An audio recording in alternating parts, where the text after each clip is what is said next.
Hi friends, welcome back to my channel. Friends అందరూ ఎలా ఉన్నారండి? బాగున్నారా? నేనైతే చాలా చాలా బాగున్నాను. మీరందరూ ఎలా ఉన్నారు? నాకు కామెంట్ చేసేయండి.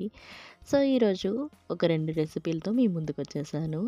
సో, నేనైతే ఇక్కడ ఫిష్ ఫ్రై చేస్తున్నాను. అలాగే కాంబినేషను పప్పుచారు కాస్తున్నాననమాట.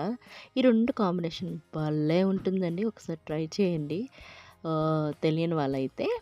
సో, ఇక్కడొచ్చేసి నేను వంజరం ఫిష్ తీసుకున్నాను. దాన్నైతే శుభ్రంగా కడిగేసి పెట్టుకున్నాననమాట. పసుపు, ఉప్పు అదేసి కడిగేసాను. వంజరం ఫిష్ ఎందుకు తీసుకున్నానంటే, పిల్లలు తినడానికి ఈజీగా ఉంటుందండి. వేరేవైతే కొంచెం ముల్లులన్నీ ఎక్కువుంటాయి. దీనికైతే ఒక్కటే ముళ్ళు ఉంటుంది కాబట్టి అది బావుంటుందనమాట ఫ్రైకి. సో, అందుకోసం ఇంకా అన్నం పెట్టేస్తున్నాను. అన్నం కోసం రైస్ అయితే కడిగేసి పెట్టుకున్నాను. ఇంకా పప్పుచారు కోసం ఇక్కడ పప్పు తీసుకున్నాననమాట. ఒక గ్లాసు పప్పు, కందిపప్పు.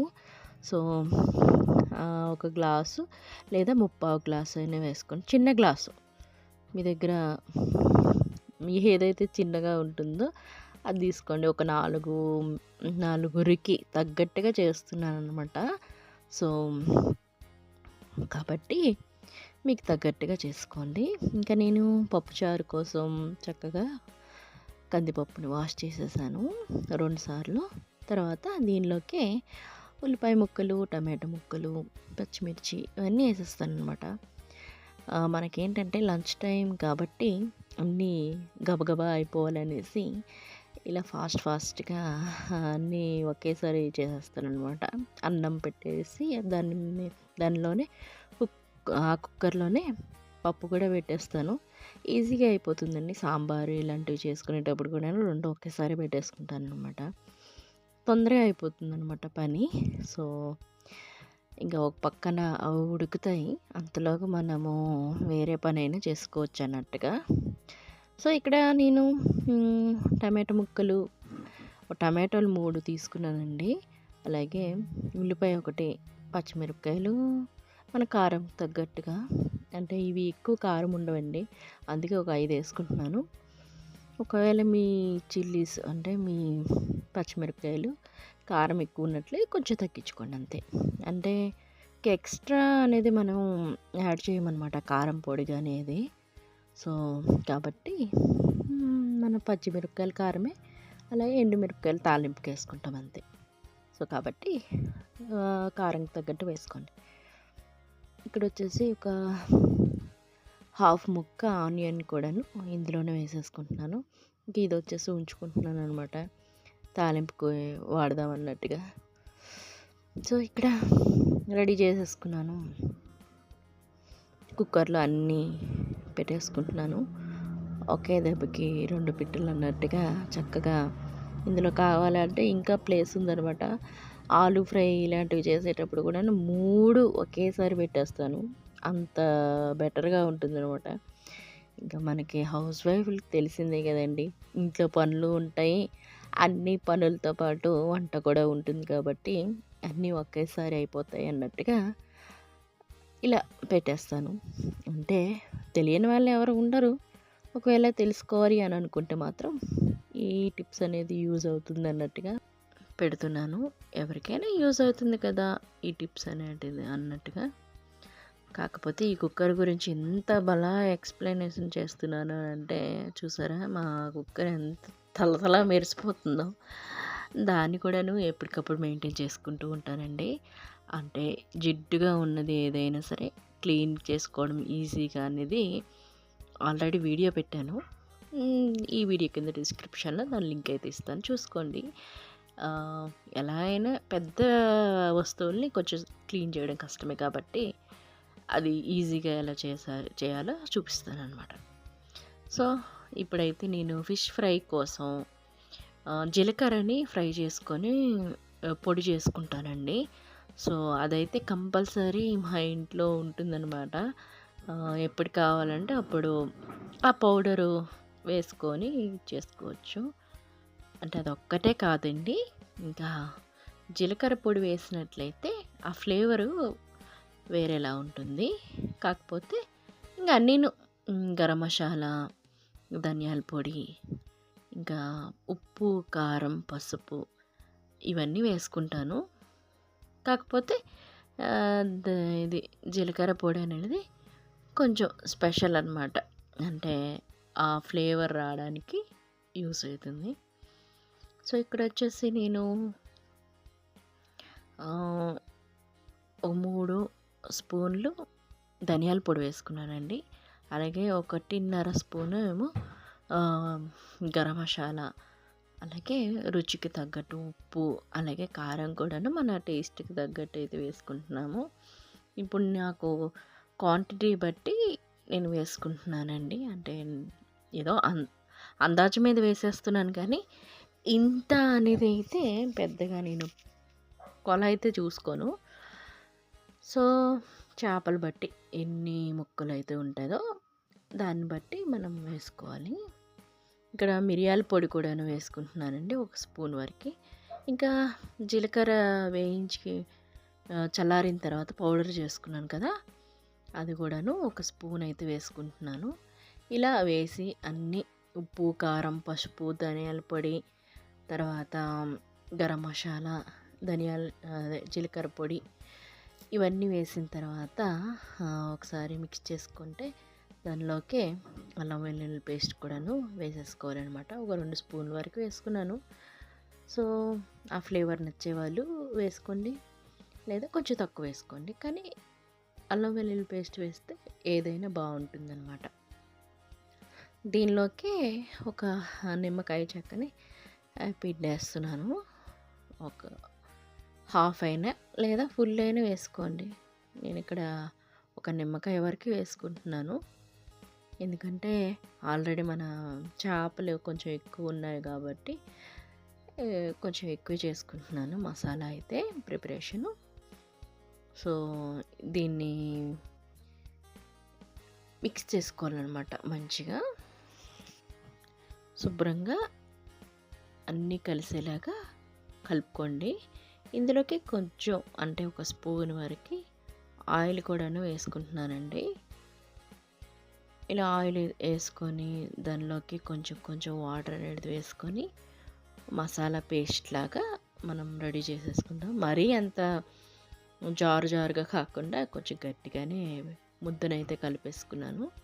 ఎందుకంటే మళ్ళీ చేపలకి పట్టించేటప్పుడు అందులో వాటర్ ఉంటుంది కదా, ఆ వాటర్తోని మళ్ళీ మసాలా అనేది దానికి పట్టకుండా కరిగిపోతుంది అనమాట. అందుకోసం కొంచెం గట్టిగానే కలుపుకున్నాను. సో ఇంకా చేప ముక్కలన్నిటికీ పట్టించేసేయాలన్నమాట. నీట్గా పట్టించేసుకొని ఒక 1/2 అవర్ వరకు అంటే కొంచెం ఉప్పు కారాలు పట్టేలాగా వదిలేయాలన్నమాట. ఆ తర్వాత ఫ్రై చేసుకున్నట్లయితే టేస్ట్ అనేది చాలా బాగుంటుంది. మీకు టైం ఉంటే ఒక 1/2 అవర్ అలా ఉంచుకోండి, లేదా అప్పుడే చేసుకోవాలి అని అనుకుంటే మాత్రం కలిపిన వెంటనే చేసేసుకోవచ్చు, పర్వాలేదు. అంటే నానితే ఇంకా టేస్ట్ అనేది ఇంకా బాగుంటుంది అనమాట, ఎందుకంటే ఉప్పు కారాలన్నీ బాగా పడతాయి. సో ఇంకా వచ్చేసి ఒక పక్కన అయితే నేను అదే ఫిష్ ఫ్రై కోసం పక్కన పెట్టేసాను కదా, ఇప్పుడు పప్పుచారు కోసం రెడీ చేసుకుంటున్నాను అనమాట. పప్పుచారు కోసం చింతపండుని అయితే నానబెట్టేసుకుంటున్నాను. ఒక నిమ్మకాయ సైజ్ అంతా చింతపండు తీసుకొని దానిలో నీళ్ళు వేసి నానబెట్టేసుకోవడమే. ఇంకా వెల్లుల్లిపాయలు వచ్చేసి అలా దంచేస్తున్నానండి, పొట్టు తీయట్లేదు. ఇలా వేస్తేనే పప్పుచారుకి తాలింపు బాగుంటుందన్నమాట. సో ఒలిచి పెడితే వేరేలా ఉంటుంది, అందుకోసమే ఇలా పెట్టేసుకుంటున్నాను. ఇప్పుడు ఉల్లిపాయ కూడాను చిన్న చిన్న ముక్కలుగా కట్ చేసేసుకోవాలన్నమాట. ఇందాకలో హాఫ్ ముక్క ఉంది కదా, ఇంకొక హాఫ్ ముక్క వేసేసుకుంటున్నాను పప్పుచారు కోసం. ఇంకా ఎండుమిరపకాయలు కూడాను వేసుకుంటున్నానండి. ఒక 5 ఎండుమిరపకాయలు అయితే సరిపోతుంది కారం. సో ఇంకా తాలింపుకన్నీ రెడీ చేసేసుకున్నాను. పప్పు కూడా ఉడికిపోయింది, ఇంకా కరివేపాకు కూడా వేసేసుకుందాము. సో తాలింపుకి అయితే రెడీ చేసేసుకున్నాం కదా, ఇప్పుడు పప్పు ఉడికిపోయింది చక్కగా. ఇంకా మెదిపేసుకోవడమే. టమాటా ముక్కలు కొంచెం మెత్తబడేలాగా కలిసేలాగా మెప్పేసుకోవాలండి. ఇప్పుడైతే స్టవ్ వెలిగించుకొని ఒక బాండ్లీ పెట్టేసుకొని దానిలోకి ఆయిల్ అయితే వేసేసుకోవాలి. తాలింపుకు తగ్గట్టుగా ఆయిల్ కొంచెం హీట్ అయిన తర్వాత దీనిలోనే మెంతులు కూడా వేసేసుకోవాలండి. మెంతులు కొంచెం ఫ్రై అవ్వాలంటే కొంచెం కలర్ అనేది చేంజ్ అవ్వాలన్నమాట. ఇలా చేంజ్ అయిన తర్వాత ఆ ఫ్లేవర్ బాగా వస్తుందన్నమాట, బాగా తెలుస్తుంది కూడాను. సో పప్పుచారుకి కంపల్సరీ మెంతులు అయితే వేసుకోవాలండి. అందులోకి ఆవాలు జీలకర్ర కూడాను వేసేసుకోవాలి. ఇంకా తాలింపు కోసం రెడీ చేసుకున్నాం కదా, వెల్లుల్లి రెబ్బలు, అలాగే ఎండుమిరపకాయలు, ఇంకా ఉల్లిపాయలు ఇవన్నీ వేసేసుకొని తాలింపునైతే కొంచెం మంచి గోల్డ్ కలర్ వచ్చేంత వరకు వేయించేసుకోవాలి.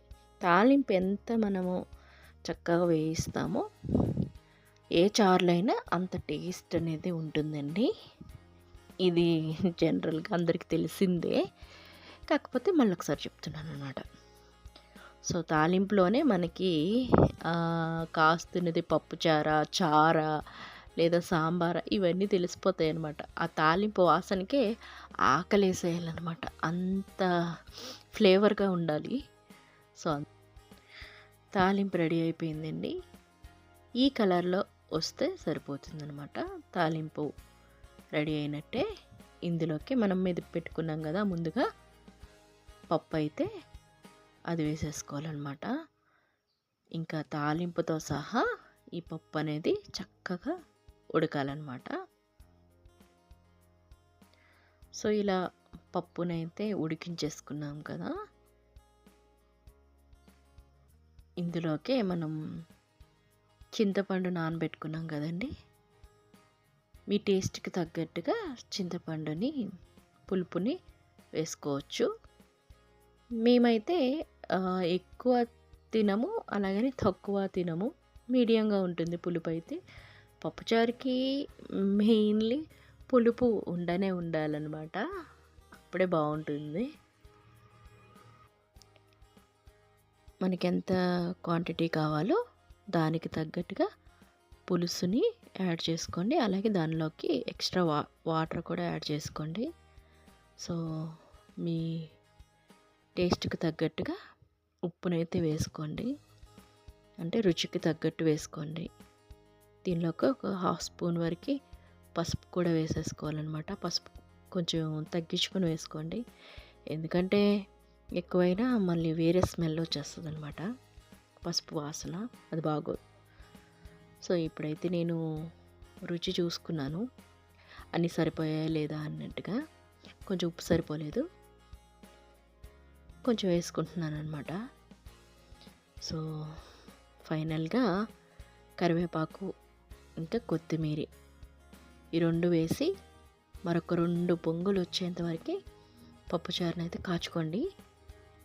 సూపర్ టేస్ట్, అసలు ఫ్లేవర్ కూడాను భలే వస్తుందన్నమాట.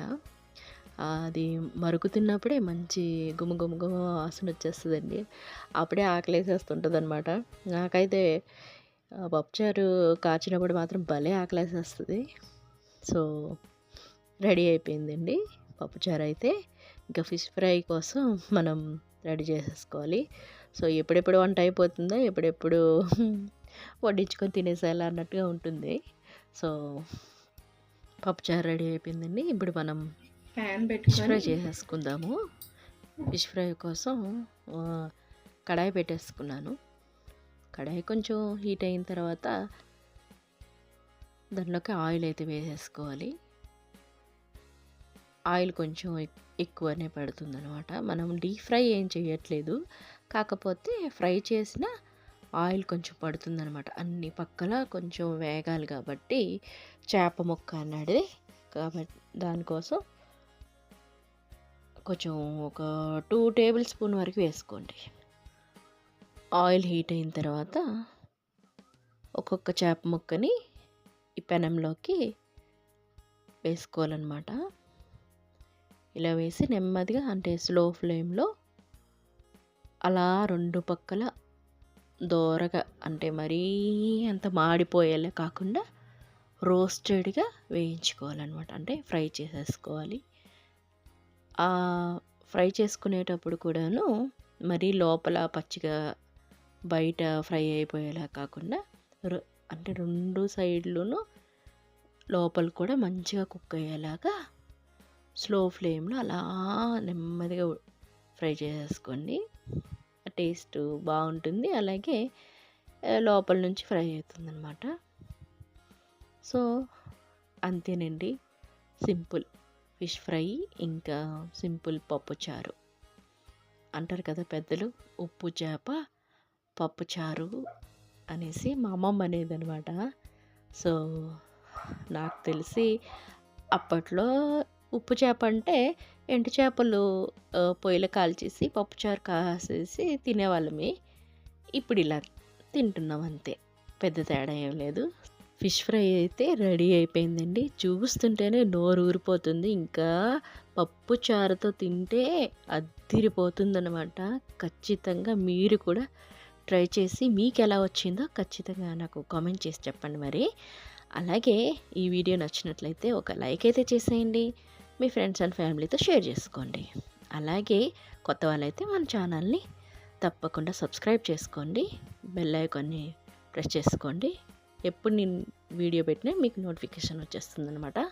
సో నెక్స్ట్ వీడియోతో మళ్ళీ కలుసుకుందాం. Thanks for watching. Keep smiling. Bye.